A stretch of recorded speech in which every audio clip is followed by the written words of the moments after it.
नमस्कार। कंपटीशन की एग्ज़ाम तैयारी करने वाले सभी भाई बहनों को नमस्ते। खोड़ा साइंस क्लासेज की ओर से आज इस टॉपिक के अंतर्गत भौतिक विज्ञान के जो महत्वपूर्ण उनके यंत्र और उनकी किस सिद्धांत पर कार्य करते हैं उसके बारे में अध्ययन करेंगे, जैसे कि यंत्र और उनके सिद्धांत। तो आपको पता होगा आजकल एग्ज़ाम के पूछते हैं या फिर मिलान करवाते हैं कि ये किससे संबंधित है, इससे संबंधित है, ये किससे संबंधित है। तो आज उसका अध्ययन करेंगे। एक तरफ यंत्र है, एक तरफ सिद्धांत है। जैसे कि भाप इंजन, पहला है भाप इंजन किस सिद्धांत पर कार्य करता है? ऊष्मागतिकी के सिद्धांत पर। किस सिद्धांत पर कार्य करता है? ऊष्मागतिकी के सिद्धांत पर। भाप इंजन होता है जो रेलगाड़ी के अंदर पहली सर्वप्रथम रेलगाड़ी चली थी, उसमें भाप के द्वारा इंजन चलाया गया था। वही भाप इंजन होता है जो ऊष्मा उत्पन्न करता था। उस ऊष्मा के उत्पन्न के कारण जो गति उत्पन्न होती थी वही ऊष्मा गतिकी होता है। तो ऊष्मा गतिकी भाप इंजन ऊष्मा गतिकी के सिद्धांत पर कार्य करता है। अब आता है विद्युत जनरेटर। विद्युत जनरेटर करता है विद्युत चुंबकीय प्रेरण के सिद्धांत पर कार्य करता है।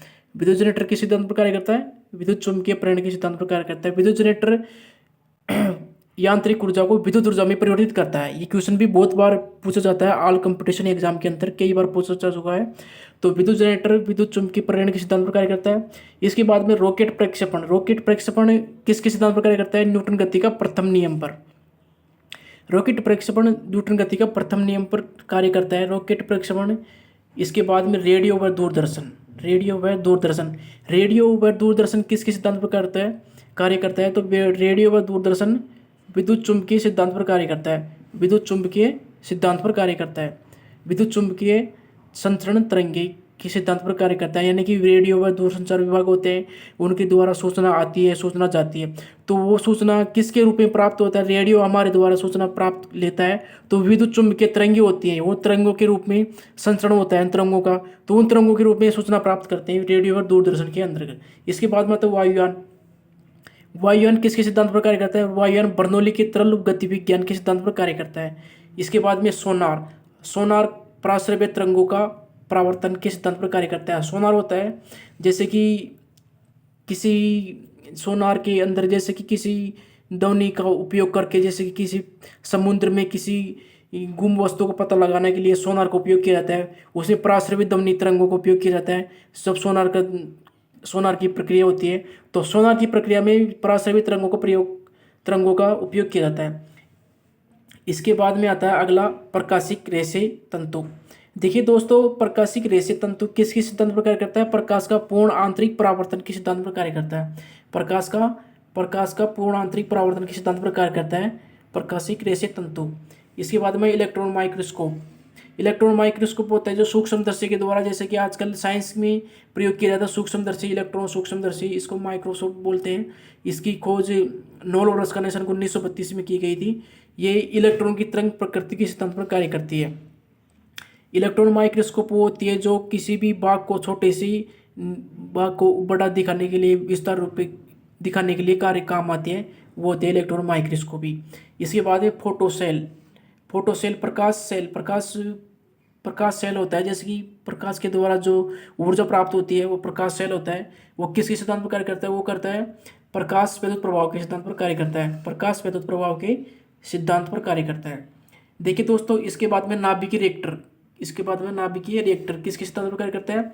नाभिकीय रिएक्टर करता है नियंत्रित नाभिकीय विखंडन पर कार्य करता है। नाभिकीय रिएक्टर नियंत्रित नाभिकीय विखंडन पर कार्य करता है। इसके बाद में दोस्तों भौतिक व रसायन विज्ञान संबंधित महत्वपूर्ण नियम, जैसे कि इसके बाद में दिवस होते हैं, जैसे महत्वपूर्ण दिवस होते हैं, जैसे कि जो दिवस कब मनाए जाते हैं। तो यहाँ पे महत्वपूर्ण दिवस होते हैं, जैसे कि राष्ट्रीय विज्ञान दिवस सबको पता है 28 फरवरी को मनाया जाता है। आयुध निर्माण दिवस 18 मार्च को मनाया जाता है। विश्व मौसम विज्ञान दिवस 23 मार्च को मनाया जाता है। विश्व मौसम विज्ञान दिवस 23 मार्च को मनाया जाता है। विश्व वानिकी व ब्रह्मांड की दिवस 14 अप्रैल को मनाया जाता है। पृथ्वी दिवस 22 अप्रैल को मनाया जाता है। राष्ट्रीय प्रौद्योगिकी दिवस 11 मई को मनाया जाता है। इसके बाद में आता है विश्व दूरसंचार दिवस 17 मई को मनाया जाता है। विश्व दूरसंचार दिवस कब मनाया जाता है दोस्तों? 17 मई को मनाया जाता है। इसके बाद हमारे ओजोन संरक्षण दिवस 16 सितंबर को मनाया जाता है। ओजोन संरक्षण दिवस 16 सितंबर को मनाया जाता है। और आपको बताना चाहता हूँ, ओजोन का सूत्र होता है O3।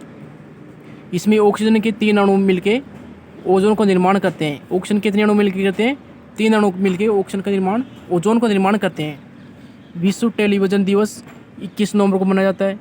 विश्व टेलीविज़न दिवस 21 नवंबर को मनाया जाता है।